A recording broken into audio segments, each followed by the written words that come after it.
போட்டுறீங்க, வெற்றி வாய்ப்பு எப்படி இருக்கும்? அப்படியே எங்களுக்கு 2016 16,995 வாக்குகள் வித்தியாசத்தில் வெற்றி பெற்றேன். 2021 கிட்டத்தட்ட 49,000 வாக்குகள் வித்தியாசத்தில் வெற்றி பெற்றோம். 2024 நாடாளுமன்ற தேர்தலில் கிட்டத்தட்ட 69,000 வாக்குகள் அதிகமாக நாங்கள் பெற்றுக் கொடுத்துருக்கிறோம். கண்டிப்பாக தமிழ்நாட்டு முதலமைச்சருடைய சாதனைகள் இன்றைக்கு பேசுகிறது.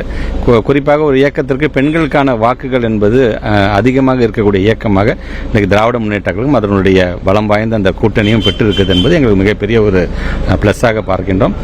எங்களுடைய தொகுதி சார்ந்திருக்கின்ற மக்களுடைய கோரிக்கைகள் எதுவாக இருந்தாலும் ஒரு தனியாக ஒரு புத்தகமே நான் போட்டிருக்கேன். நான் ஒவ்வொரு ஊராட்சி சார்ந்து ஒரு மாநகராட்சி வார்டு சார்ந்து என்னென்ன சாதனைகள்லாம் நம்ம செய்திருக்கோம் என்பதை நாங்கள் சொல்லியிருக்கிறோம். நாங்கள் உள்ளபடியே இந்த முறையும் நம்முடைய மக்களுடைய அந்த வாக்கு என்பது வேட்பாளராக யார் நின்றாலும் மிக அதிகப்படியான வாக்கு வித்தியாசத்தில் வெற்றி பெறுவார் என்பது நிச்சயம். திருவெரும்பூர்ல நீங்க தொடர்ச்சியாக இருக்கிறீங்க, எத்தனை பேர் மனு செய்தார்கள்? அவர்களுக்கும் என்ன முதலமைச்சர் என்ன மாதிரியான கேள்வி? கிட்டத்தட்ட ஒரு 5 பேர் மனுக்கள் விருப்ப மனுக்கள் போட்டிருந்தாங்க.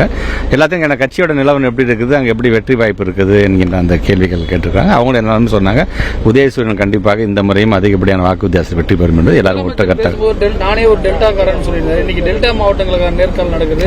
எந்த அளவுக்கு ஒரு ஆர்வம் இருக்கு சார்? இன்னும் ஒரு 74 பேர் போட்டிருக்காங்க. ஆமா, 74 பேர் போட்டிருக்கிறாங்க. மணப்பாறையில் 61 பேர் போட்டிருக்காங்க. இப்படி ஒவ்வொரு இதாக போட்டிருக்காங்க. அது டெல்டா மாவட்டம் இன்னும் கூடுதலாக நம்முடைய தமிழ்நாட்டு முதலமைச்சர்கிட்ட அந்த மகிழ்ச்சியை அந்த புத்துணர்ச்சி எங்களால் முகத்தை பார்க்கும்போது எங்களால் உணர முடிகின்றது. எங்களை பொறுத்த வரைக்கும் இன்னும் ஒரு இந்த 30 நாட்கள் 40 நாட்கள் அப்படிங்கிறது ஒரு சின்ன ஒரு இன்டர்வல் தான்.